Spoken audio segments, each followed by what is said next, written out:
Hey, what's up guys and gals? My name is Rick 9G. Thank you so much for joining me today. We're going to be talking about Sanford and Son. I want to thank all of you for supporting the channel. The best way to do so is by hitting the like and the subscribe button. Also, if you leave a comment, that is a great way to engage in the community, talk about classic TV shows. I appreciate the support that you've all have been showing me. I really think it's important that we talk about this topic because Sanford and Son was such a prolific show, and the entire television history could have changed if CBS would have made one decision. Of course, NBC made another decision, but how did it all go down? I'll tell you in this video. Now let's get right to it. Now, the head honcho of the show, Aaron Rubin, had a big thought. He had a big doubt in his mind, and that is he wasn't sure if Red Fox will be able to do a weekly series with all of the stress and pressure that comes associated with it. Why? Because while he was filming Sanford and Son pretty much weekly, on the weekends he was flying out of town, going into Vegas and other towns, essentially performing stand-up, and then coming back at the start of the week to continue for another episode. He would do that pretty much non-stop.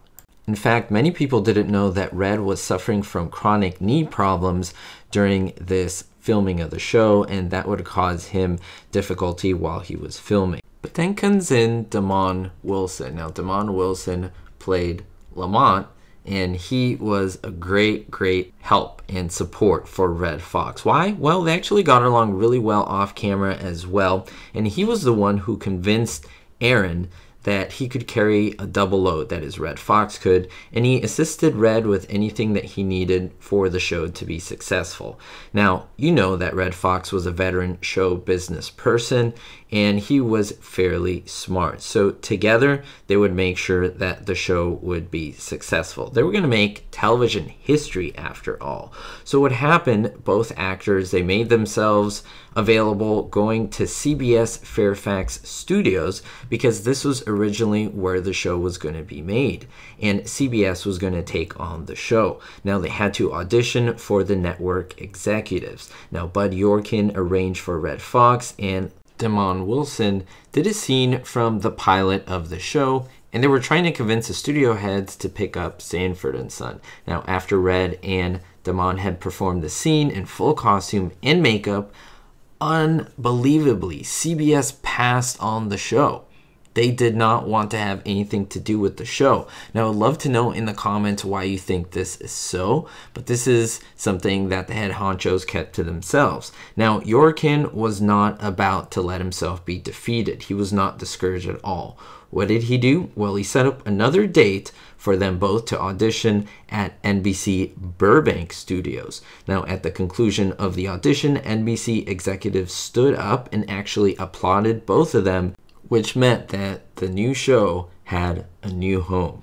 Now, the series needed a new name as well. They used Red's real name, which was John Elroy Sanford. They used his last name, of course, but his real-life brother's name was Fred Sanford, and they named the lead character Fred Sanford, and the show became Sanford and Son. Now, the character Grady, if you don't know, Wilson was named after Damon Wilson's dad and himself, because his legal name, that is Damon Wilson's, his legal name was Grady Damon Wilson, and Lamont came from one of Red's childhood friends who played on the street corner with him. So it all came full circle. They loved using the real names to bring some authenticity to the show, and a new hit TV show was born.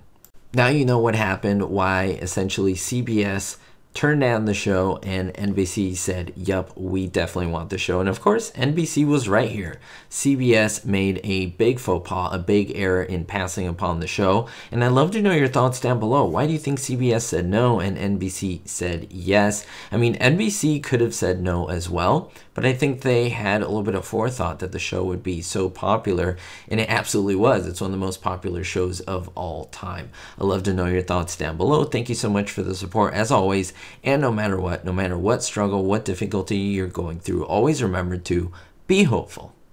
A really big thank you to all my Diamond tier patrons: Jerry D, Stacy L, Scott R, Citizen Kane 359, Jennifer P, David D, Kevin K, Sally N, and Vito L. If you want to be on this list or receive exclusives as a great way to support the channel, visit my Patreon description below. Thank you.